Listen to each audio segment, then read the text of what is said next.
छत्तीसगढ़ गृह निर्माण मंडल द्वारा रायपुर में 23 से 25 नवंबर तक राज्य स्तरीय आवास मेला का आयोजन किया जा रहा है।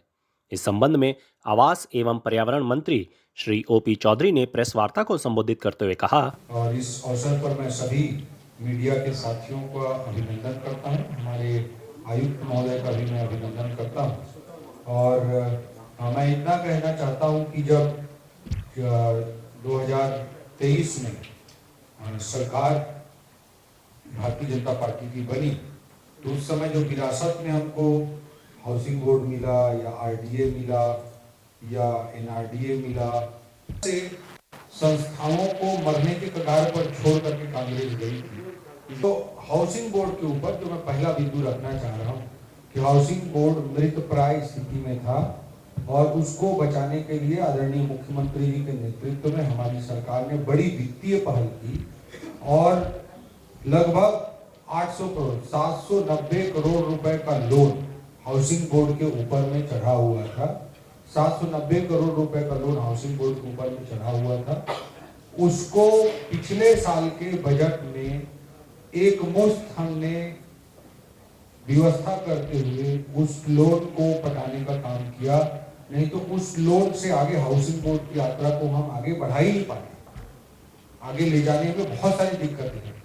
तो 790 करोड़ रुपए के लोन को एक मुफ्त भुगतान करने का काम शासन की ओर से किया गया, जो मैं मानता हूं कि हमारे मुख्यमंत्री जी के नेतृत्व में इस सरकार की बड़ी वित्तीय पहल है। ये एक बड़ा काम हम लोगों ने किया। दूसरा बिंदु जो मैं महत्वपूर्ण रूप से आपके समक्ष रखना चाहता हूं वो ओटीएस का है, वन टाइम सेटलमेंट का। 19 जनवरी 2025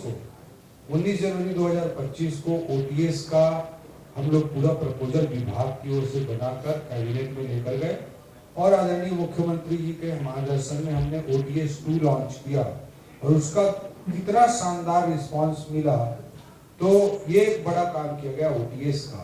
आप इसमें कह सकते हैं कि कांग्रेस के 5 सालों में जितना नहीं हुआ, जनवरी के बाद ओटीएस 2 लाने के कुछ महीनों में, चंद 3-4-5 महीनों में वो काम हो गया। एक तीसरा मैं विषय जो बड़े पॉलिसीगत नीतिगत जो परिवर्तन की दृष्टि से विभाग में किया गया, उसके संबंध में आपको मैं बताना चाहूंगा, वो है कि जो बुकिंग पॉलिसी है उसमें हमने बड़ा परिवर्तन लाया है, जो सरकार की नेक मंशा को, सरकार के गुड गवर्नेंस की मंशा को बताता है। इसमें मैं कहना चाहूंगा कि हमने अब जो पॉलिसी अडॉप्ट करी है कि किसी भी प्रोजेक्ट में कंस्ट्रक्शन के लिए टेंडर तब तक नहीं लगाएंगे जब तक पॉलिसी लॉन्च प्रोजेक्ट लॉन्च होने के 3 महीने तक 10% हर महीने बुकिंग ना आए। अगर 3 महीने तक 10% हर महीने बुकिंग आ रही है, मतलब वहां पे रेगुलर एक डिमांड है। इसमें एक और है कि कहीं पर मान लीजिए प्रोजेक्ट लॉन्च हुआ और उसमें पहले ही महीने मान लीजिए 15 दिन में ही मान लो 60% बुकिंग आ गई, तो उसको 3 महीना के पहले भी या 3 महीना के पहले भी उसमें टेंडर लगाया जा सकता है। तो उसमें भी बड़ा परिवर्तन किया गया। तो मूल रूप से ये फोकस है जहां डिमांड है वहीं कंस्ट्रक्शन हो पड़े और राज्य के संपदा का, राष्ट्रीय संपत्ति का अनावश्यक अपव्यय ना हो। अगर देख रहे होंगे कि 2000 करोड़ रुपए का प्रोजेक्ट लॉन्च करने का, एक साथ आवास मेला करने का इतना बड़ा अभियान, इतना बड़ा महायज्ञ अनुराग जी के और हमारे अनिल जी के साथ ये लॉन्च किया गया है। महत्वपूर्ण समाचारों के लिए चैनल को लाइक, सब्सक्राइब करें और नोटिफिकेशन के लिए बेल आइकॉन को जरूर प्रेस करें। धन्यवाद।